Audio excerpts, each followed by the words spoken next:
So how can you use light language transmission or DNA activation messages to enhance your life and your body and mind? So light language, if you've heard this term before, it's a type of communication, a type of energy transmission that to our ears sounds like kind of elven singing or writing. If you've ever seen the Lord of the Rings movie, it kind of sounds like Elvish or Elven.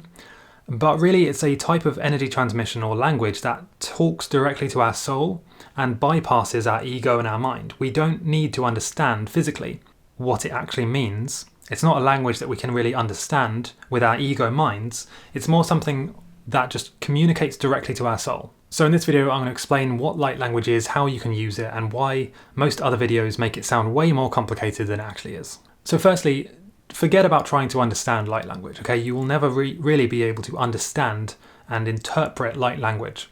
It's not really something that our physical earth bodies and minds can understand. And that's kind of the point, because if we could understand it, then we'd put our own interpretation on it, would project our own beliefs and thoughts and feelings and desires onto the light language, and it would lose its efficacy. It wouldn't really do the same thing. So, like I said, it's not really about what it means. It's about the feeling that it conveys to you. It's about how it makes you feel. And then below that, or really I should say above that, it's about how it impacts your soul and changes your subconscious beliefs. And like binaural beats, like subliminal messages, and like guided meditations or hypnosis, you can obviously use light language for almost anything. There's so many different ways you can use light language to help your body heal, to help you get over some kind of trauma, to improve your life, or really anything. It depends on how it's been channeled. And this is a really important point. I'm going to make it now before we get too far into this. You need to pick somebody with a good reputation to do the light language channeling, because with channeling, you are open to frequencies and entities. Okay, so if you let the wrong things in, then of course you're becoming a channel for the wrong type of energy. So please, like with anything, like with psychics, tarot cards, crystals, pendulums, all of this stuff, really be in tune with your own intuition. If something sounds right, then take what resonates. If it doesn't, then ignore it. You need to remember that there's really no way of knowing 100% for sure that any one message is correct or even in your best interests. And this specifically applies to light language. So if something doesn't feel good, stop listening to it. Okay, so like I was saying, you can use light language to do things like unblocking your chakras, open your third eye, your pineal gland, to gain wisdom, regeneration, DNA activation, all kinds of things. We're really just only starting to scratch the surface of what we're capable of as human beings. So really, that's all you need to know about how light language actually works.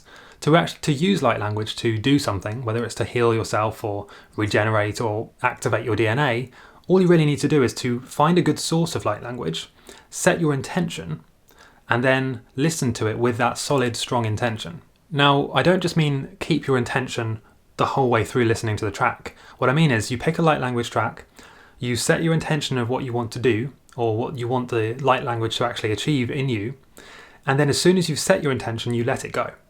In exactly the same way as law of attraction or manifestation works, you basically set your intention, let the universe know your intention, and then let it go.